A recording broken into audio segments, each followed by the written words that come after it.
எல்லாருக்கும் வணக்கம். Welcome to ருசியோ ருசி. இன்றைக்கி நம்ம ருசியோ ருசி சேனலில் பார்க்க போகிறது ஒரு தவா பன்னீர். இது எப்படி செஞ்சுருக்கோன்னு சொல்லி பார்த்தீங்கன்னா, ரொம்பவுமே கம்மியான இன்க்ரீடியன்ஸில் குயிக்கான டைமில் செய்யக்கூடிய ஒரு சூப்பரான சப்பாத்திக்கு ஏற்ற சைட் டிஷ். இது சப்பாத்தி மட்டும் இல்லைங்க, ஃபுல்கா, ரோட்டி, நான் இது எதுக்கு வேணாலும் சைட் டிஷ்ஷாக வச்சு சாப்பிட்லாம். இந்த ஸ்ட்ரீட் ஸ்டைல் தவா பன்னீர் ரெசிப்பியை பார்க்க போகிறதுக்கு முன்னாடி சேனலை இதுதான் ஃபர்ஸ்ட் டைம் விசிட் பண்ணுறீங்க அப்படின்னா மறக்காமல் சப்ஸ்கிரைப் பண்ணிக்கோங்க. கூடவே பக்கத்தில் இருக்க பெல் பட்டனையும் ப்ரெஸ் பண்ணுங்கள்.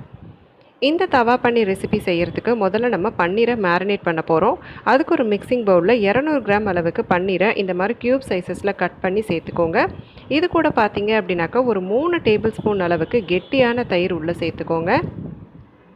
இந்த தயிர் சேர்க்கும் போது பார்த்தீங்க அப்படின்னா அது பன்னீரோட நல்லா கம்பைன் ஆகி மேரினேட் ஆகும்போது நம்மளோட பன்னீர் நல்லா ஜூஸி அண்ட் சாஃப்டியாக இருக்கும். இப்போ இது கூட ஒரு 1/4 டேபிள் ஸ்பூன் அளவுக்கு மஞ்சள் தூள் சேர்த்துக்கலாம். கூடவே ஒரு டேபிள் ஸ்பூன் அளவுக்கு வர கொத்தமல்லியும் சேர்த்துக்கலாங்க. அடுத்ததாக இது கூட பார்த்தீங்க அப்படின்னாக்கா ஒரு 1/2 டேபிள் ஸ்பூன் அளவுக்கு வர மிளகாய் தூள் சேர்த்துக்கலாம். காரம் உங்களுக்கு ஏற்ற மாதிரி பார்த்து அட்ஜஸ்ட் பண்ணிக்கோங்க. நம்ம மசாலா செய்யும் போது பார்த்தீங்க அப்படின்னாக்கா பச்சை மிளகாய் சேர்ப்போம். ஸோ அதனால் காரத்துக்கு ஏற்ற மாதிரி நீங்கள் அட்ஜஸ்ட் பண்ணிக்கோங்க. கூடவே ஒரு 1/2 டேபிள் ஸ்பூன் கரம் மசாலா தூள், அதுக்கப்புறம் பார்த்தீங்கன்னா தேவைக்கேற்ப உப்பு. இப்போ இது எல்லாத்தையுமே நல்லா கலந்து விடுங்க. தண்ணி எதுவுமே சேர்க்க தேவையில்லை. நம்ம ஆல்ரெடி தயிர் சேர்த்துருக்கிறதால இது நல்லா கம்பைன் ஆகிடும். இப்போ பார்த்தீங்க அப்படின்னாக்கா பன்னீரோட நல்லா எல்லா மசாலாஸும் கோட் ஆகுது. ஸோ அந்த மாதிரி நல்லா கலந்து விட்டுருங்க. இப்படி நம்ம செய்யும்போது பார்த்தீங்க அப்படின்னாக்கா நம்ம பன்னீர் சாப்பிடும்போது நல்ல ஜூஸியாகவும் அதில் மசாலாஸ் இறங்கி சூப்பராக இருக்கும். ஸோ இது ஒரு 30 நிமிஷம் போல் மேரினேட் பண்ணிக்கலாங்க. இது அப்படியே ஒரு ஓரமாக எடுத்து வச்சுட்டு நம்ம தவா பன்னீர் பண்ண ஸ்டார்ட் பண்ணிடலாம். ஸ்டவ் ஆன் பண்ணிவிட்டு அதில் நம்ம யூஸ்வலாக யூஸ் பண்ணக்கூடிய தோசைக்கல்லை வச்சுக்கோங்க. வச்சுட்டு அதில் ஒரு 3லேருந்து 4 டேபிள் ஸ்பூன் அளவுக்கு எண்ணெய் சேர்த்துக்கலாங்க. எண்ணெய் லேசாக சூடானதுக்கப்புறம் பார்த்தீங்கன்னா ஒரு மீடியம் சைஸ் வெங்காயத்தை இந்த மாதிரி குட்டி குட்டி பீசஸாக கட் பண்ணி அதையும் உள்ளே சேர்த்துக்கலாம். சேர்த்துட்டு இதை நல்லா வதக்கி விடுங்க. வெங்காயம் பார்த்தீங்க அப்படின்னாக்கா இந்த மாதிரி ஓப்பன் பேனில் வதங்கும் போது நல்லா சாஃப்டாக அந்த தி சேம் டைம் நல்ல ஒரு கோல்டன் ப்ரௌனாக வறுபட்டுரும். இது அப்படியே ஒரு 2 நிமிஷம் போல் நல்லா வேகட்டுங்க. இப்போ ஒரு 2 நிமிஷம் போல் ஆயிடுச்சு. இப்போ நம்ம இது கூட ஒரு பச்சை மிளகாயை இந்த மாதிரி குட்டி குட்டி பீசஸாக கட் பண்ணி உள்ளே சேர்த்துக்கலாம். சேர்த்துட்டு இதை ஒரு தடவை நல்லா கலந்து விடுங்க. இந்த பச்சை மிளகாய், வெங்காயம் இதெல்லாம் வதங்கும் போது, அதுவும் ஓப்பன் பேனில் இந்த தவாவில் வதங்கும் போது பார்த்தீங்கன்னா அதனோட வாசனையே ரொம்ப சூப்பராக இருக்கும். ஸோ அதை நீங்கள் என்ஜாய் பண்ணி குக் பண்ணலாம். இப்போ இது கூட ஒரு டேபிள் ஸ்பூன் அளவுக்கு இஞ்சி பூண்டு பேஸ்ட்டை உள்ளே சேர்த்துக்கலாங்க. சேர்த்துட்டு இதை நல்லா கலந்து விடுங்க. இந்த இஞ்சி பூண்டோட பச்சை வாசனை போகிற அளவுக்கு நல்லா வதங்கணும்.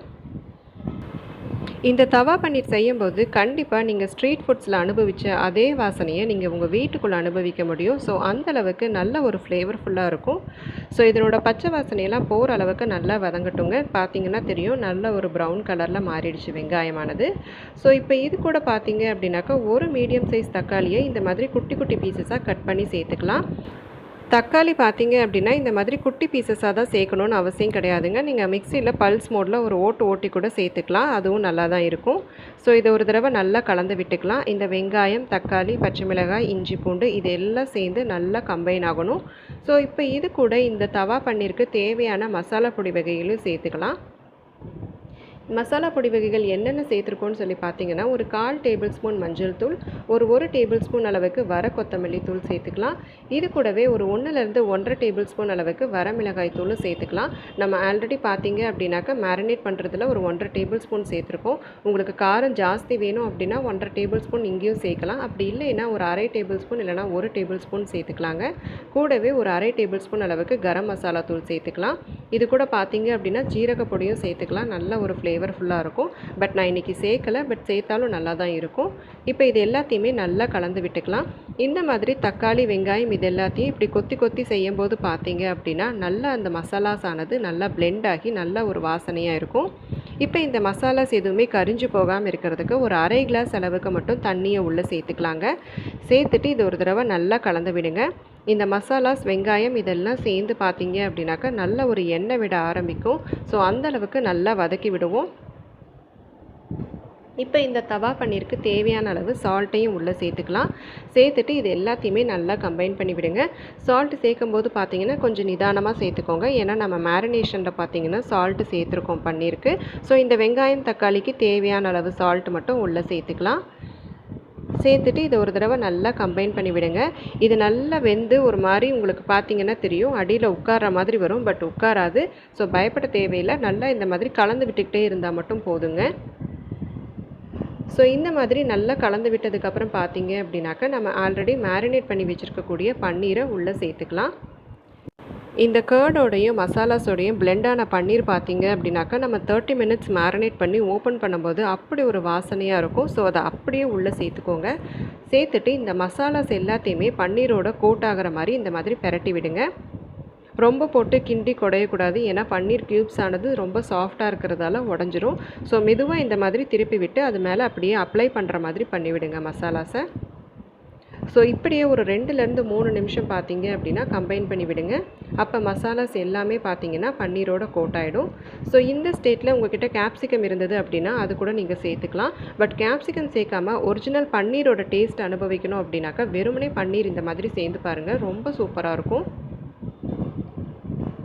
ஸோ பார்த்தீங்க அப்படின்னா ஒரு 2லேருந்து 3 நிமிஷம் ஆயிருக்கு. இந்த மசாலாஸ் எல்லாமே பார்த்தா நல்லா கம்பைன் ஆன மாதிரி உங்களுக்கு தெரியும். ஸோ இந்த மாதிரி ஒரு 2 நிமிஷம் வதக்குனீங்க அப்படின்னா இந்த மசாலாஸ் எல்லாமே நல்லா பன்னீரோட கோட் ஆகிடும். இந்த தவா பன்னீர் பார்த்தீங்கன்னா மேரினேஷனுக்கு மட்டும்தாங்க ஒரு 30 மினிட்ஸ் தேவைப்படும். மற்றபடி இந்த வெங்காயம், தக்காளி இதெல்லாம் வணங்குறதுக்கு பார்த்தீங்க அப்படின்னா ரொம்ப டைம் எடுக்காது. அதனால தான் சொன்னேன் நான் முன்னாடியே குயிக்கான ரெசிபி இது அப்படின்னு சொல்லிட்டு. ஸோ கண்டிப்பாக ட்ரை பண்ணி பாருங்கள், ரொம்ப டேஸ்டியாக இருக்கும்.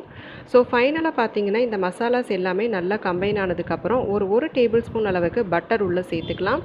இந்த மாதிரி பட்டர் உள்ளே சேர்க்கும்போது பார்த்தீங்க அப்படின்னாக்கா நம்மளோட பன்னீரானது ரொம்பவுமே டேஸ்டியாக இருக்கும். அதுவும் நீங்கள் கடைசியில் இறக்க போகிறதுக்கு, அதாவது ஆஃப் பண்ண போகிறதுக்கு முன்னாடி இந்த மாதிரி சேர்த்துட்டு பட்டரை பன்னீரோடு அப்படியே மெல்ட் பண்ண விடுங்க.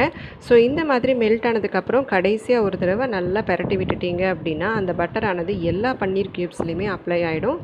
ஸோ இது ஒரு தடவை நல்லா கலந்து விட்டுடலாம்.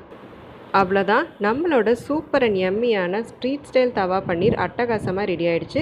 ஸோ கண்டிப்பாக நீங்களும் இந்த தவா பன்னீர் ரெசிபியை செஞ்சு பாருங்கள், ரொம்பவுமே டேஸ்டியாக இருக்கும். நீங்கள் செஞ்சு பார்த்தீங்க அப்படின்னாக்கா உங்களோட எக்ஸ்பீரியன்ஸ் எப்படி இருந்ததுன்னு சொல்லி எனக்கு கமெண்ட் பாக்ஸில் கமெண்ட் பண்ணுங்கள். இந்த வீடியோ பிடிச்சிருக்குன்னு நினைக்கிறேன். பிடிச்சிருந்தால் லைக் பண்ணுங்கள், ஷேர் பண்ணுங்கள், மறக்காமல் நம்ம ருசியோ ருசி சேனலை சப்ஸ்கிரைப் பண்ணுங்கள். நாளைக்கு மறுபடியும் ஒரு அட்டகாசமான வீடியோவோடு உங்களை நான் மீட் பண்ணுறேன். அன்டில் தென் டேக் கேர், பாய்.